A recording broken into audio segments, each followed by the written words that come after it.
नमस्कार साथियों, जय हिंद, वंदे मातरम, राम राम। मैं मिस्टर टी आर नाइक आप सभी का commando Raju Marwari YouTube channel पर तहे दिल से हार्दिक स्वागत करता हूं, हार्दिक अभिनंदन करता हूं। दोस्तों तो आज का सेशन किस पे रहेगा साथियों? आज के सेशन में, आज के इस वीडियो क्लास में हम लोग बात करेंगे राजस्थान के प्रमुख लोक देवताओं के ऊपर। साथियों राजस्थान के प्रमुख लोक देवताओं में साथियों तेजाजी पे हम लोगों ने जो कि बात कर ली, यानी साथियों तेजाजी पे वीडियो हम लोगों ने बना दिया। आज बात करेंगे साथियों पाबूजी, किनके बारे में साथियों?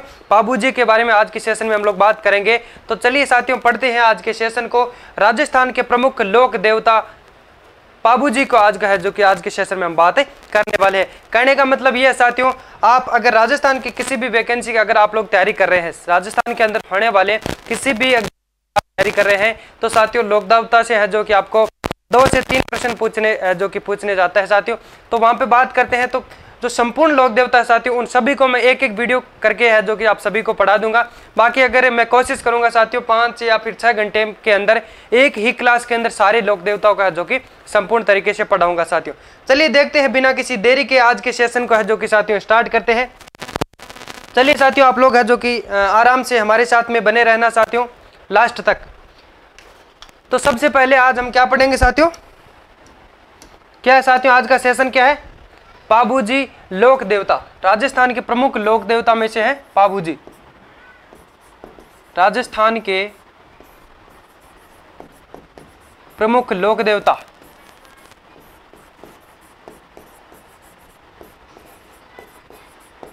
इनमें कौन है साथियों? पाबूजी। प्रमुख लोक देवता पाबूजी के बारे में आज के सेशन में हम लोग बात करने वाले हैं। सबसे पहले साथियों इनकी जीवनी अगर हम पढ़े साथियों, तो इनका जो जन्म है, इनका जन्म कहां पे हुआ साथियों? इनका जन्म कहां पे हुआ साथियों? इनका जो जन्म है वो हुआ था साथियों कोलूमंड गांव फलौदी के अंदर। कहां साथियों? कहां हुआ था? कोलूमंड गांव। कोलूमंड गांव है साथियों फलौदी के अंदर। ये एक गांव है, कहां पे है? फलौदी में। अगर जिले की बात करें साथियों, तो ये आपके फलौदी साथियों, ये एक गांव है फलौदी के अंदर। तो ये जिले की बात करें तो पहले साथियों ये जोधपुर जिले के अंदर आता था। फलौदी जोधपुर जिले में आता था। अब किस जिले में आता है साथियों? फलौदी जिला ही बना दिया गया। तो अब बात करें साथियों तो कोलूमंड है जो कि किस जिले के अंदर आता है? आपके फलौदी जिले के अंदर आता है साथियों। ये पहले जिला था। वर्तमान जिला कौन सा साथियों? फलौदी। तो आपके बात करें तो पाबूजी का जो जन्म है वो कहां पे हुआ था साथियों? कोलूमंड गांव है जो कि साथियों आपके फलौदी जिले में हुआ था।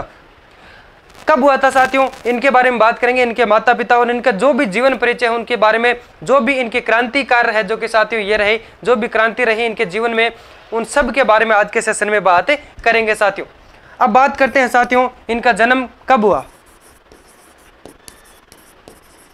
इनका जन्म है जो कि साथियों कब हुआ था? 1239 ईस्वी में। कब हुआ था दोस्तों? 1239 ईस्वी में। 1239 ईस्वी में जन्म हुआ था। 1239 ईस्वी में पाबूजी का जन्म हुआ था साथियों। एक शानदार तरीके से मैं कहानी के रूप में भी आपको बताऊंगा साथियों, यानी पहले यहाँ पे पढ़ लेते हैं नोट्स के साथ साथ साथियों एक कहानी के रूप में आपको बताऊंगा। मैं गारंटी दिलाता हूँ कि पाबूजी को आप कभी उससे संबंधित किसी भी प्रकार के अगर प्रश्न पूछ लिए जाए तो साथियों आपको कहानी हमारी याद आ जाएगी कि साथियों वहां पे इस प्रश्न का जो राइट आंसर ये होगा। बिल्कुल इस प्रश्न का जो राइट आंसर यहाँ पे बात करेंगे। तो पाबूजी का जो जन्म है साथियों कोलूमंड गांव फलौदी, जो कि साथियों आपके फलौदी जिले में है साथियों। कोलूमंड गांव कहाँ पे है? फलौदी जिले में है। किस जिले में आता है साथियों? फलौदी जिला बना दिया गया है, इसलिए ये फलौदी जिले में आता है साथियों कोलूमंड गांव। यहाँ पे पाबूजी का जन्म हुआ था 1239 ईस्वी में हुआ था। अब बात करते हैं साथियों इनके पिताजी का नाम क्या था। इनके पिता कौन थे साथियों? पिता थे साथियों धानदल जी। क्या थे साथियों? इनके पिताजी का नाम क्या था? धानदल जी। इनके पिताजी कौन थे साथियों? धानदल जी। अगर माता का बात नाम करें साथियों तो माता का नाम क्या था? इनकी माता का नाम क्या था साथियों? इनकी माता का नाम था कमला दे। इनके माता कौन थी साथियों? कमला दे इनकी माता थी। इनके पिताजी की बात करें साथियों तो इनके पिताजी है जो कि धानदल जी थे। उसके बाद में साथियों इनकी जो पत्नी कौन थी साथियों? फूलमदे जिसका नाम साथियों फूलमदे, जिसको प्यार से सुप्यारदे भी कहा जाता है साथियों, फूलमदे सुप्यारदे, यानी इनकी पत्नी थी वो कहाँ की थी साथियों, वो थी साथियों अमरकोट। अमरकोट पाकिस्तान में पड़ता साथियों, वहाँ की जो कि इनकी पत्नी थी साथियों, इनका जो ससुराल है बाबूजी का वो अमरकोट में पड़ता है साथियों। सूरजमल सोडा की इनकी है जो कि पुत्री थी फूलमदे, इनकी पत्नी थी जो कि सूरजमल सोडा की पुत्री थी। चलिए बात करते हैं साथियों यहाँ पे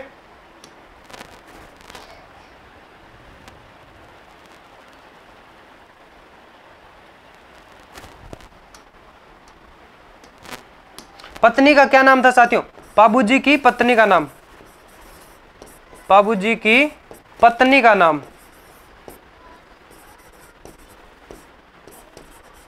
क्या नाम था साथियों, फूलमदे।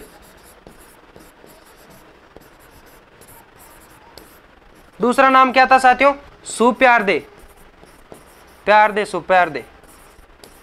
ये कहाँ की थी साथियों, ये थी आपके कहाँ की थी, अमरकोट की। कहाँ की थी साथियों, अमरकोट के राजा सूरजमल सोडा की पुत्री थी। ये कहाँ की थी साथियों, अमरकोट की। कहाँ की थी साथियों, अमरकोट की, यानी बाबूजी का जो ससुराल है साथियों कहाँ पे है, अमरकोट था। अब बात करेंगे साथियों तो ये किसकी पुत्री थी, राजा सूरजमल सोडा की पुत्री थी, राजा सूरजमल सोडा की पुत्री थी, राजा सूरजमल सोडा की पुत्री थी। कौन थी साथियों, राजा सूरजमल सोडा की पुत्री कौन थी साथियों, फूलमदे, जिसका दूसरा नाम बात करेंगे साथियों सुप्यारदे भी उन्हें कहा जाता था। ये कौन थी साथियों, सुप्यारदे, ये आपके है जो कि साथियों कौन थी साथियों, ये आपके जो कि बाबूजी की पत्नी थी। अब इसके बाद में हम लोग यहाँ पे बात करेंगे साथियों तो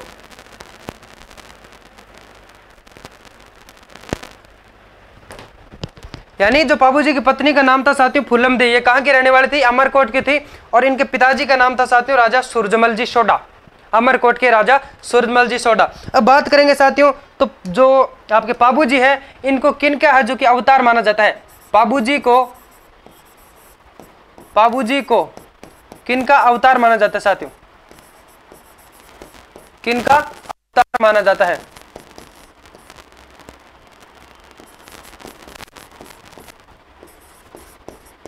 तो बाबूजी को है जो कि साथियों लक्ष्मण का अवतार माना जाता है, बाबूजी को लक्ष्मण का अवतार माना जाता है,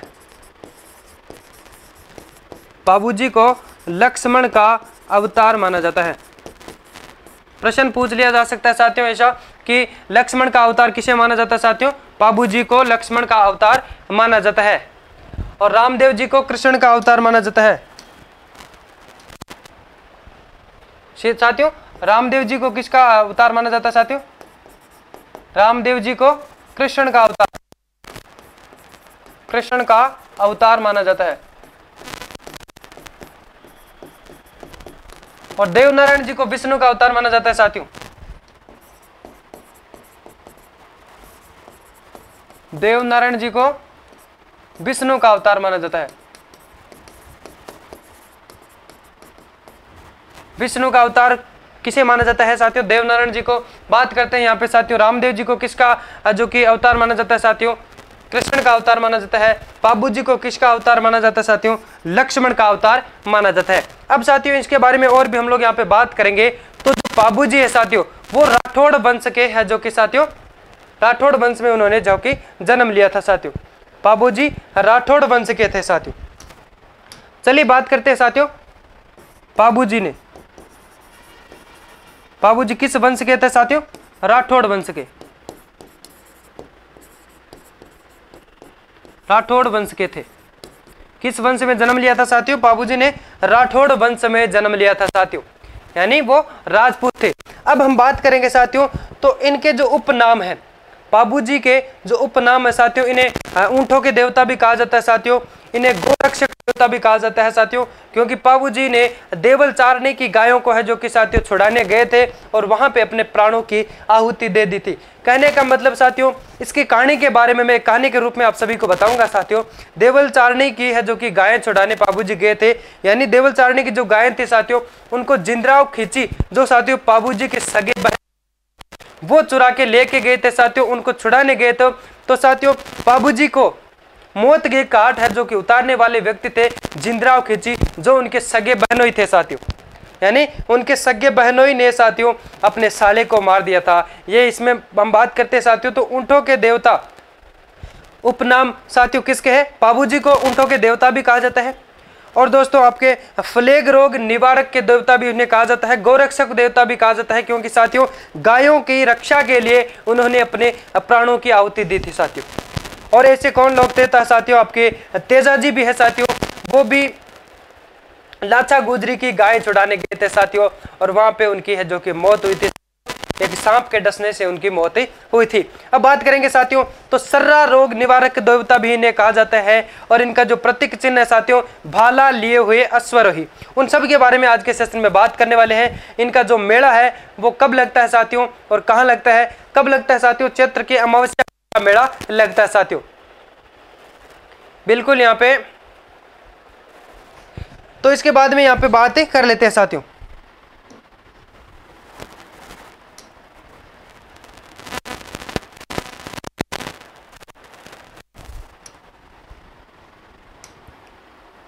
तेजाजी का साथियों प्रतीक चिन्ह, प्रतीक चिन्ह की अगर बात करें साथियों, प्रतीक चिन्ह क्या है साथियों इनका? तेजाजी का प्रतीक चिन्ह क्या है साथियों? अश्वरोही भाला। क्या साथियों? हाथ में अश्वरोही भाला, भाला लिए हुए अश्वरोही। तेजाजी का प्रतीक चिन्ह क्या है साथियों? हाथ में भाला लिए हुए यानी अश्वरोही। अश्वरोही का अर्थ क्या होता है साथियों? अश्वरोही का अर्थ क्या होता है? घोड़े पे सवार व्यक्ति। क्या साथियों? घोड़े पर सवार व्यक्ति, सवार व्यक्ति क्या कहलाता है साथियों? घोड़े पे सवार व्यक्ति क्या कहलाता है? अश्वरोही, यानी भाला लिए हुए अश्वरोही। एक घोड़े पे भाला लिए हुए अश्वरोही साथियों, जो सवार व्यक्ति है, घोड़े पे सवार व्यक्ति जिसके हाथ में भाला है साथियों, ये प्रतीक चिन्ह किसका है साथियों? पाबूजी का। किसका है लाड़ दो? पाबूजी का। पाबूजी का प्रतीक चिन्ह की बात करें तो क्या होगा साथियों? भाला लिए हुए अश्वरोही। क्या होगा साथियों? भाला लिए हुए अश्वरोही। अब बात करेंगे साथियों इनके जो अन्य नाम है उनके बारे में बातें कर लेते हैं साथियों।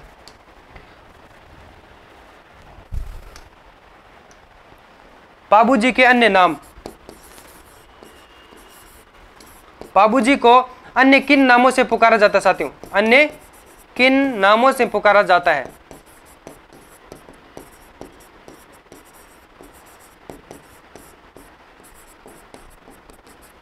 बात करते हैं साथियों यहाँ पे। पाबूजी को एक नंबर ऊंटों के देवता भी कहा जाता है, ऊंटों के देवता भी कहा जाता है। 2 नंबर बात करें तो गोरक्षक देवता भी इन्हें कहा जाता है। गोरक्षक देवता भी पाबूजी को कहा जाता है।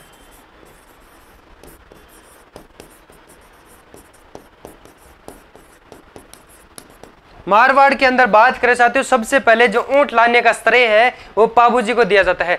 मारवाड़ के अंदर ऊंट लाने का जो सबसे बड़े साथियों, सबसे पहले ऊंट लाने का जो श्रेय है साथियों किसको जाता है? पाबूजी को जाता है। अब बात करेंगे साथियों तो फ्लेग रोग निवारक देवता भी इन्हें कहा जाता है साथियों। फ्लेग रोग निवारक, फ्लेग रोग निवारक देवता, निवारक देवता किन्हें कहा जाता है साथियों? पाबूजी को। और साथियों आपके सर्रा रोग, कौन सा साथियों? सर्रा रोग निवारक देवता,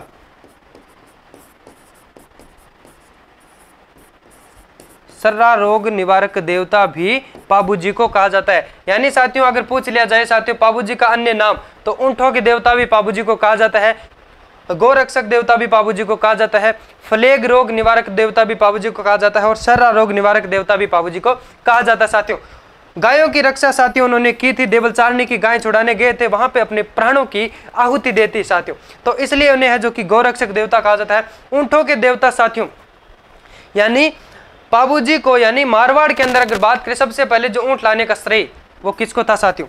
चलिए बात करते हैं यहाँ पे मारवाड़ के अंदर।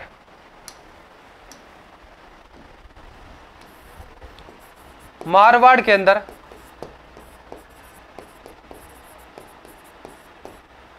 सबसे पहले ऊंट लाने का श्रेय,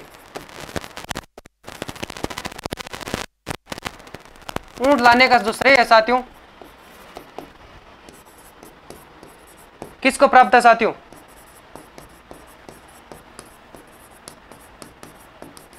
यह है साथियों आपके पाबूजी को। यानी मारवाड़ के अंदर सबसे पहले जो ऊंट लाने का श्रेय है साथियों पाबूजी को जाता है। यानी सबसे पहले ऊंट है जो कि पाबूजी लेके आए थे। अब बात करते हैं साथियों, यानी किसी का भी ऊंट को अगर साथियों किसी प्रकार की कोई प्रॉब्लम हो जाए, ऊंट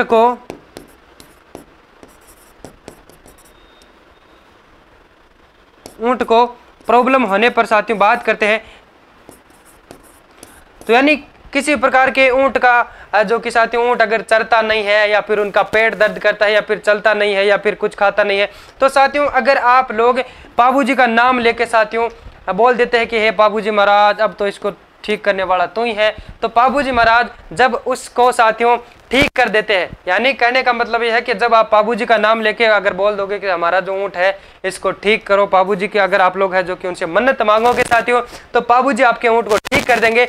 उनके बाद में साथियों आप पाबूजी की यहाँ पे सब जब साथियों ऊंट ठीक हो जाता है तो पाबूजी की फड़ लगाई जाती है रावण हत्ता और माटों के साथ। हम बात करेंगे यहाँ पे साथियों, तो यहाँ पे जो इनका प्रतीक चिन्ह क्या था साथियों, भाला लिए हुए अश्वरोही। इनका मेला कब बढ़ता साथियों? चैत्र की अमावस्या को। मेला कब बढ़ता साथियों? मेला कब बढ़ता है? चैत्र की अमावस्या को, चैत्र अमावस्या को मेला बढ़ता है साथियों इनका चैत्र की अमावस्या को। अब यहाँ पे साथियों शुक्ल पक्ष कृष्ण पक्ष वो तो बताने की जरूरत नहीं है, क्योंकि अमावस्या है जो कि साथियों आपके कृष्ण पक्ष में आती है, और यहाँ पे आपके जो पूर्णिमा होती है साथियों वो आपके किस में आती है साथियों? शुक्ल पक्ष में आती है। तो यहाँ पे चैत्र कृष्ण होगा साथियों। कौन सा पक्ष? कृष्ण पखवाड़ा, कृष्ण पक्ष अमावस्या। यानी अमावस्या से जो पहले 15 दिन होते हैं साथियों वो आपके कृष्ण पक्ष के होते हैं। इससे बाद में के जो पूर्णिमा से पहले, अमावस्या के बाद पूर्णिमा से पहले जो दिन होते हैं साथियों 15 दिन, वो आपके किस में आते हैं साथियों? शुक्ल पक्ष के, शुक्ल पक्ष के होते हैं। तो इनका जो मेला है साथियों, जो इनका मेला कब बढ़ता है साथियों? चैत्र अमावस्या को बढ़ता है, चैत्र कृष्ण पक्ष यानी अमावस्या यहाँ पे आ गया साथियों। अगर 14 होता साथियों यानी चतुर्दश होता चैत्र चतुर्दश, तो साथियों यहाँ पे चतुर्दश तो आपके मतलब शुक्ल पक्ष में भी आता है, और यहाँ पे साथियों बात करेंगे कृष्ण पक्ष के भी अंदर। तो यहाँ पे अमावस्या दे दिया तो साथियों वो कृष्ण पक्ष के अंदर होगा। तो चैत्र कृष्ण पक्ष यानी अमावस्या को इनका जो मेला बढ़ता है। उसके बाद में बात करेंगे साथियों, तो इनकी जीवनी भी साथियों लिखी गई है साथियों। इनकी जीवनी की अगर बात करें, पाबू प्रकाशन, क्या साथियों? पाबू प्रकाशन, इनकी एक जीवनी भी लिखी गई है साथियों, पाबू प्रकाशन। यानी इनकी जो जीवनी लिखी गई है पाबू प्रकाशन साथियों, पाबूजी की जीवनी, जिसके रचयिता की बात करें साथियों तो किसने लिखी थी? ये लिखी थी आसिया मोडजी ने। किसने साथियों? आसिया मोडजी ने, आसिया मोडजी ने लिखी थी। किनकी? यानी पाबू प्रकाशन। ये आपके पाबूजी की जीवनी, पाबूजी की जीवनी लिखी गई साथियों। किनके द्वारा लिखी गई साथियों? आसिया मोडजी के द्वारा लिखी गई पाबू प्रकाशन है, जो कि साथियों एक जीवनी है, जिसके अंदर साथियों पाबूजी के जीवन की जो भी उनके अंदर जो पल रहे साथियों उनके बारे में उनके अंदर हमें देखने को मिलता है साथियों। पाबूजी का थाली नृत्य भी किया जाता है साथियों, पाबूजी का एक थाली नृत्य भी किया जाता है।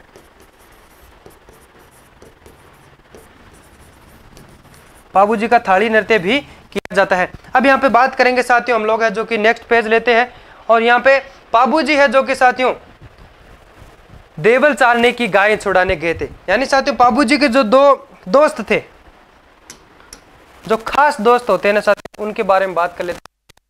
डंडा और डम्मा नाम से दो उनके खास दोस्त पाबूजी के मित्र की बात करते हैं साथियों। पाबूजी के मित्र कौन थे साथियों? एक तो थे चांदा, एक था साथियों आपके डामा। चांदा और डामा ये दो साथियों पाबूजी के अंगरक्षक भी आप लोग मान सकते हैं साथियों। अंगरख यानी साथियों अंग की रक्षा करने वाले, और इनके जो कि साथियों गहरे दोस्त थे। चांदा और डामा नाम से दो दोस्त थे साथियों। ये किस जाति के थे साथियों? ये भील जाति के थे। किस जाति के थे साथियों? ये भील जाति के थे चांदा और डामा। अब बात करते हैं साथियों जब तेजाजी महाराज, अब एक चीज और है साथियों कि सभी लोक देवताओं के अंदर सबसे स्मार्ट ब्यूटीफुल अगर बात करें साथियों तो सबसे जो दिखने में सबसे अच्छे साथियों जो लोक देवता है वो आपके तेजाजी थे साथियों। सॉरी, ये पाबूजी थे साथियों। कौन थे?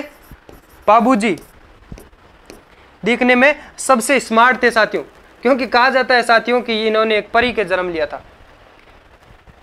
अब बात करेंगे साथियों तो पाबूजी के जो पावड़े हैं ये जो कि प्रसिद्ध ये गाए जाते साथियों, ये किन के द्वारा, किन के माध्यम से, किन के साथ गाए जाते हैं? तो ये मट वाद्य यंत्र के साथ गाए जाते हैं साथियों, जिनको आपके रायक का हवतान साथियों नायक और रेबारी जाति के जो भोपे हैं वो गाते हैं साथियों। नायक और रेबारी जाति के जो भोपे साथियों ये गाते हैं तेजाजी के पवाड़े फावड़े। तेजाजी के पवाड़े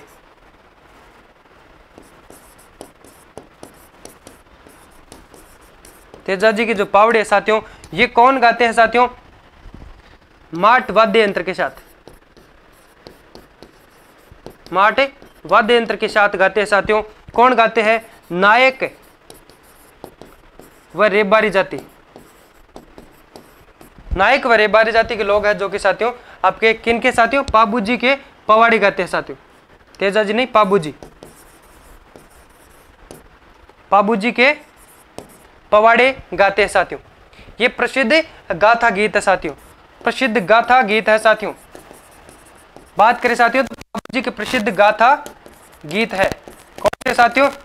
पाबूजी के पवाड़े। क्या है साथियों? पाबाजी के पवाड़े। अब साथियों पाबूजी की एक फड़ भी लगाई जाती है, वो कौन लगाते हैं, कब लगाते हैं? अभी हम लोगों ने बात की थी साथियों जब किसी का ऊंट, क्योंकि साथियों जो सबसे पहले जो श्रेय है पाबूजी को है मारवाड़ के अंदर अगर बात करें, और पाबूजी साथियों ऊंटों के है जो कि देवता भी कहलाते हैं साथियों। यानी जब किसी का ऊंट अस्वस्थ हो जाता है साथियों, अगर बीमार हो जाता है तो पाबूजी से जो कि ऊंट के लिए ठीक होने के लिए मन्नत मांगी जाती है कि हमारा ऊंट ठीक हो जाए। और जब उनकी मन्नत पूरी हो जाती है, जब साथियों उनकी मन्नत पूरी हो जाती है तो सबसे पहले ये तो आपको पता ही है जो रायका होता है, रेबारी जो ऊंट पालते हैं। ऊंट आम तो हम बात कर सकते हैं साथियों घरों के अंदर एक वगैरह हो सकता है साथियों, एक आधा तो हो ही सकता है, बट जो घनी क्षेत्र के अंदर साथियों ज्यादा मात्रा में जो ऊंट पालते हैं साथियों वो रायका जाति होती है। रायका जो रेबारी जाति होती है वो क्या करते हैं साथियों, जब मन्नत मांगते हैं, बीमार हो जाता है ऊंट तो साथियों वो जब मन्नत मांगते हैं, अगर उनका ऊंट ठीक हो जाता है साथियों, स्वस्थ हो जाता है, तो वो साथियों क्या करते हैं, पाबूजी की फड़ लगवाते हैं। उस फड़ को जो बांधने वाले, उस फड़ को लगाने वाले कौन होते हैं साथियों?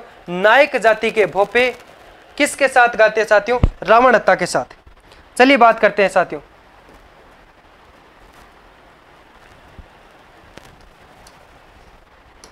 पाबूजी फड़, पाबूजी फड़ के बारे में बात कर लेते हैं साथियों। पाबूजी की फड़, फड़ किसकी होती है साथियों? पाबूजी की फड़ होती है।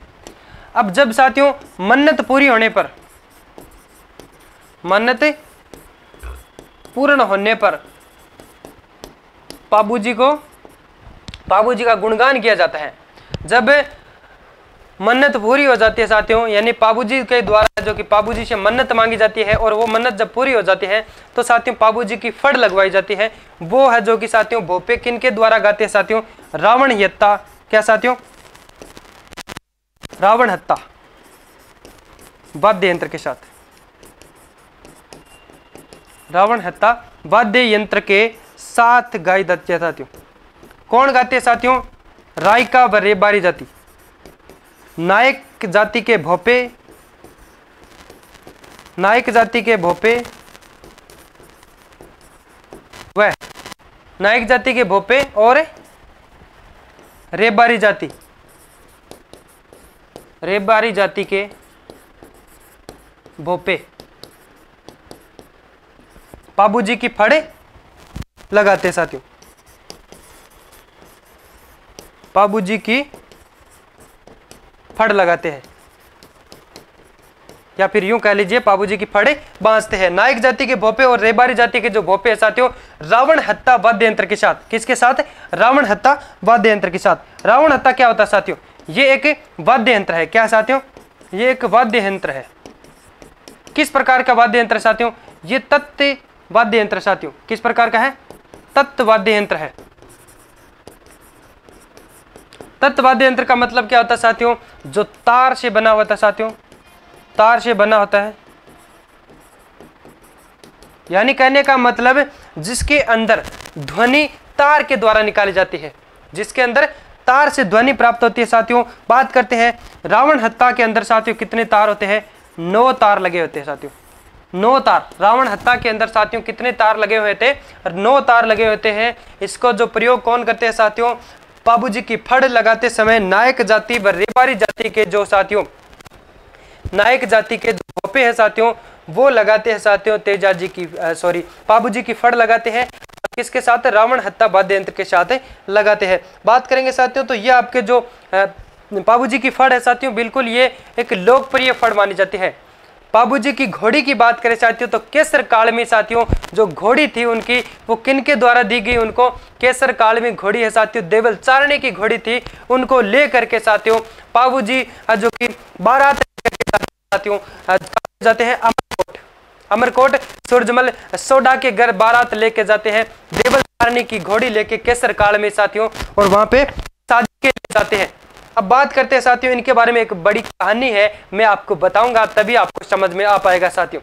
चलिए एक बार हम लोग यहाँ पे पढ़ लेते हैं मुख्य मुख्य बातें, उसके बाद में साथियों इसको कहानी के रूप में आपको बताऊंगा साथियों।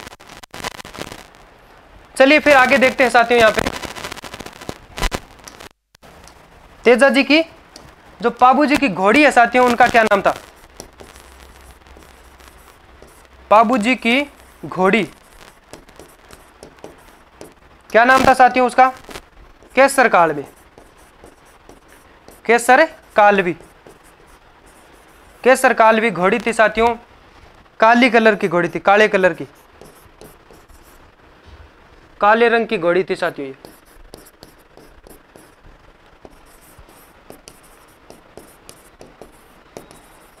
ये किन की घोड़ी थी साथियों? ये देवल चारणी की घोड़ी थी साथियों। ये केसर काल में किसकी घोड़ी थी? देवल चारणी की घोड़ी थी, देवल चारणी की।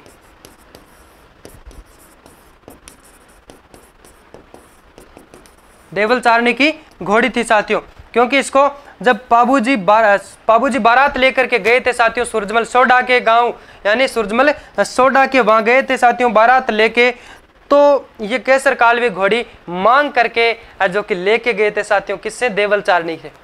अब यहाँ पे बात करेंगे साथियों इनके बारे में, बहुत बड़ा एक कहानी इतिहास है। तो वहां से क्या करते हैं, ये देवल चारणी की घोड़ी है जो कि मांग करके ले जाते हैं, और देवल चारणी से एक वचन करके जाते हैं साथियों। क्या वचन करके जाते हैं? देवल चारणी ने साथियों ऐसा कहा था कि आप लोग ये हमारी घोड़ी लेकर के जा सकते हैं। पर चलिए शुरू से बात कर लेते हैं साथियों। जब बाबूजी सूरजमल सोडा के वहां बारात लेके जाते हैं साथियों, तो उस समय यानी तैयार होकर के साथियों सरफेस वगैरह लगा के, शाफा बांध के और शेरवानी पहन के शानदार तरीके से तैयार हो जाते हैं। उनके जो 2 दोस्त थे साथियों, चांदा और डामा, वो भी तैयार हो जाते हैं। कौन थे साथियों दोस्त? चांदा और डामा, ये भी तैयार हो जाते हैं। फिर क्या किया साथियों, उन दोनों दोस्तों ने बोला कि बाबूजी महाराज आप इतने अच्छे लग रहे हो साथियों, तो यहाँ पे बताया कि आप ये जो अपनी जो घोड़ियां हैं इनके साथ आप लोग अच्छे नहीं लगेंगे, आपकी जो कि चेहरा ही आपका चेंज हो जाएगा।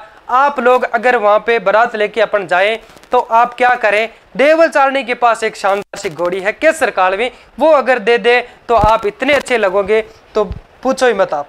तो फिर यहाँ पे बात करते हैं साथियों, तो फिर क्या किया, वो चांदा जी और डामा जी क्या किए, उनके जो दोस्त है वो देवल चारणी के पास गए कि केसर काल में जो कि घोड़ी दे दो, हमारे जो बाबूजी है वो दूल्हे बने हैं और बारात लेके जा रहे हैं सूरजमल सोडा यानी अमरकोट जा रहे हैं, तो आप अपनी घोड़ी हमें दे दो। हमारी जो घोड़ी है उस पे बाबूजी है वो अच्छे सूट नहीं हो रहे, क्योंकि आज हमारे जो दुल्हे राजा पाबू जी इतने शानदार लग रहे हैं।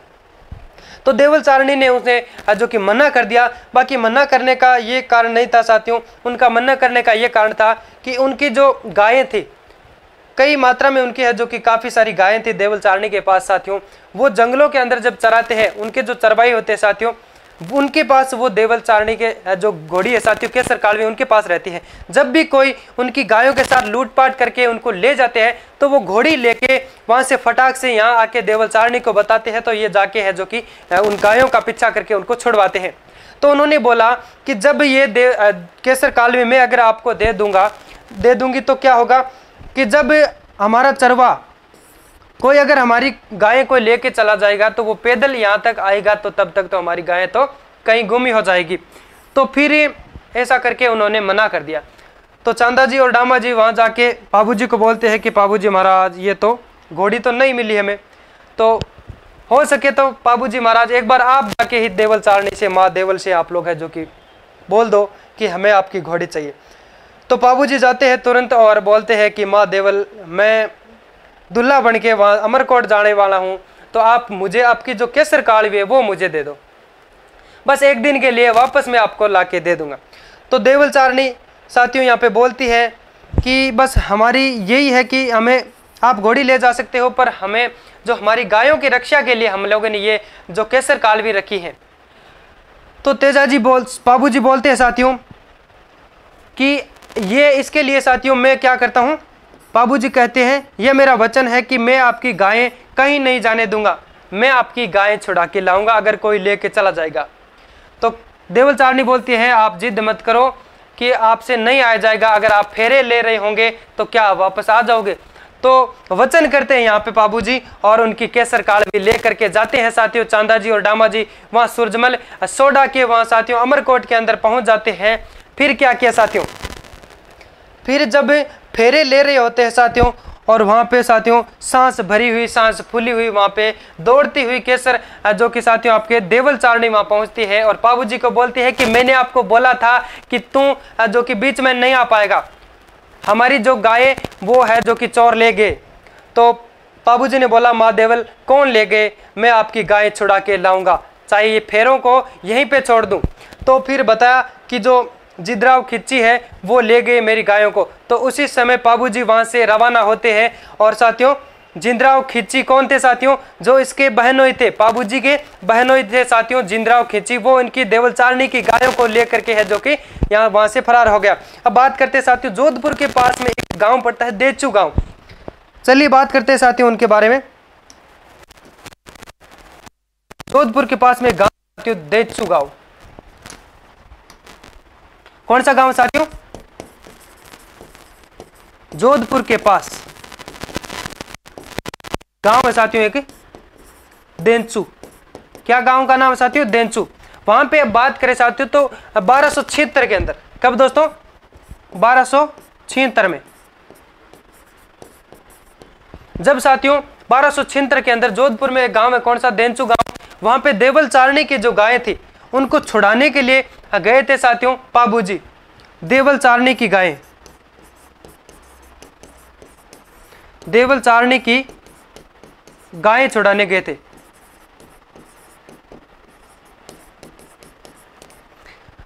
और वहां पे साथियों गाय लेके कौन गया था, जिंद्राव खिच्ची, जिंद्राव खिच्ची उनकी गायें लेके गया था साथियों। यानी जिंद्राव खिच्ची ने देवल चारणी की गायों को चोर लिया था और वहां पे उन गायों को छुड़ाने के लिए, यानी साथियों बात है ये कब की, 1276 की।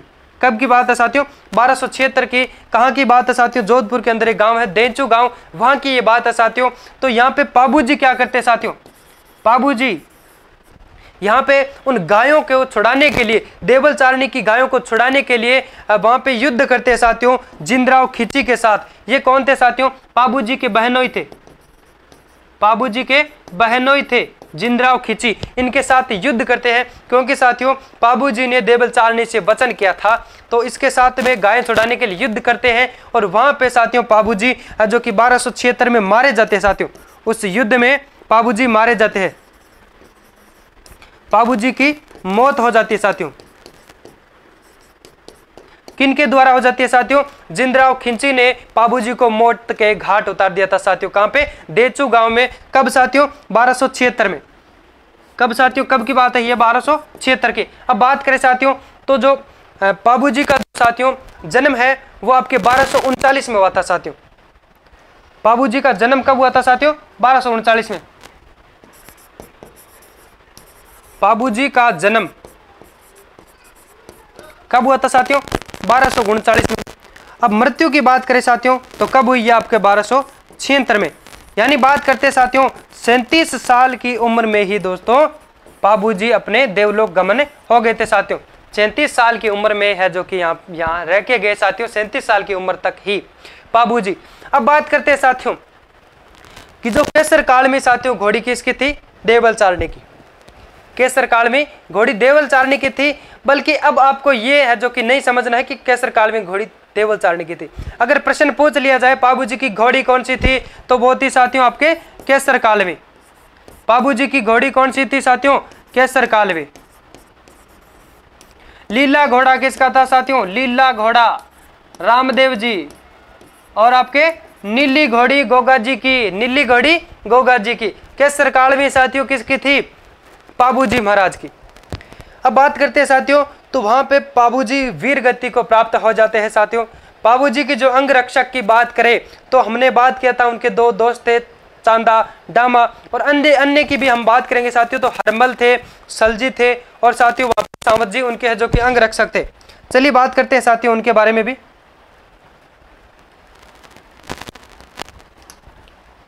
पाबूजी के अंग रक्षक, पाबूजी के अंग रक्षक कौन थे साथियों? चांदा डामा सावंत जी। चांदा थे, डामा थे, सावंत जी थे, और साथियों सलजी और हरमल जी थे। कौन थे साथियों? एक थे सलजी,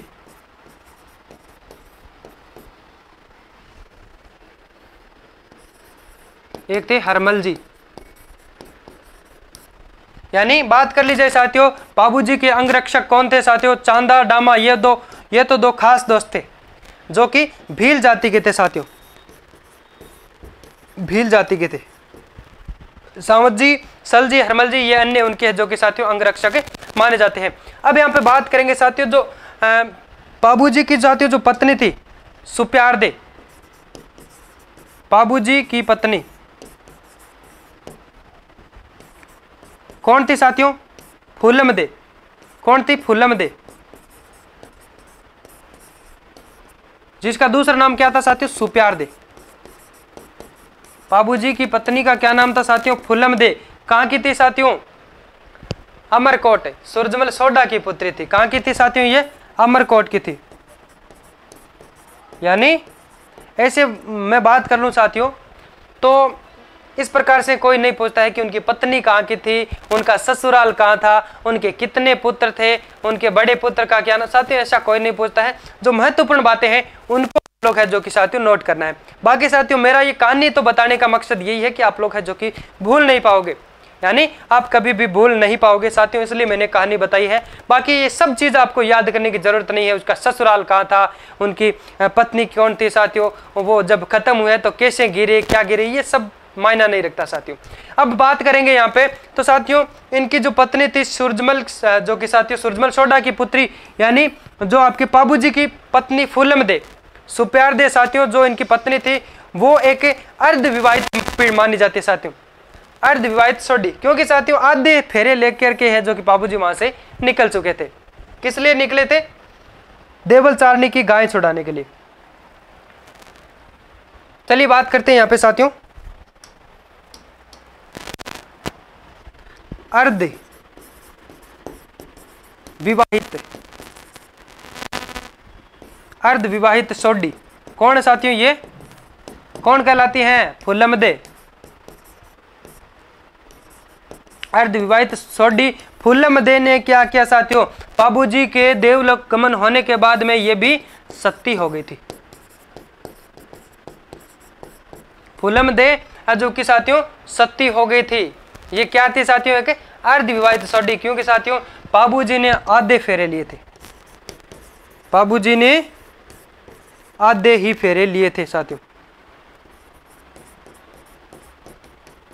आधे फेरे लेने के बाद में साथियों वो वहां से निकल जाते हैं और आपके जोधपुर के देंचू गांव में साथियों अपने जीजा जी जो कि अपने जीजा जिंदराव खिंची के साथ है, जो कि साथियों जिंदराव खिंची के साथ में युद्ध लड़ते हैं गायों को छुड़वाने के लिए, और वहां पे अपने जो कि वीर गति को प्राप्त हो जाते हैं साथियों।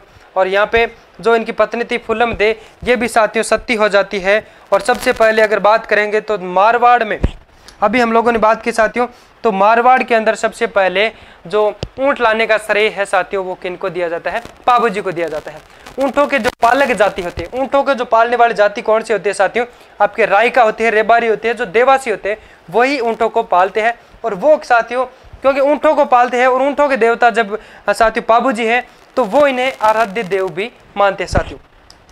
चलिए बात करते हैं साथियों, आराध्य देव कौन मानते हैं साथियों? बाबूजी को।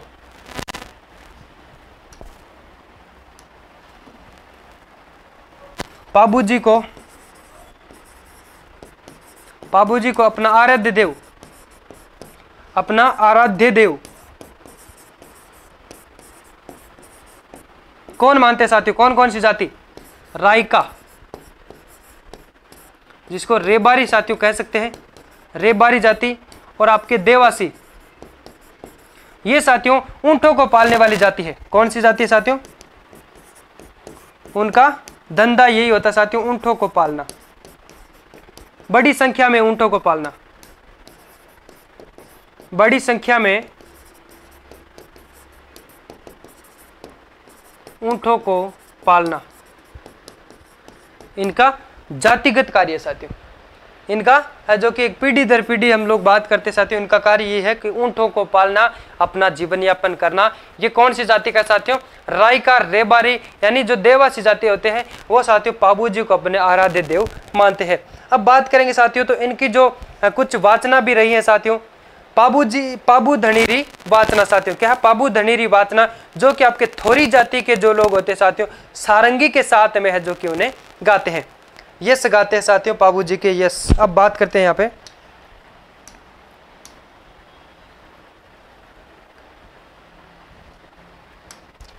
क्या साथियों? पाबू धनीरी वासना,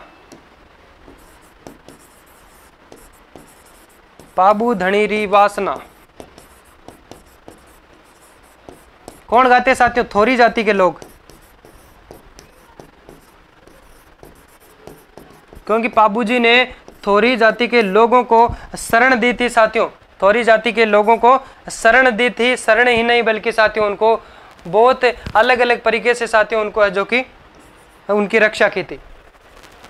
पाबू धनीरी वासना साथियों क्या है?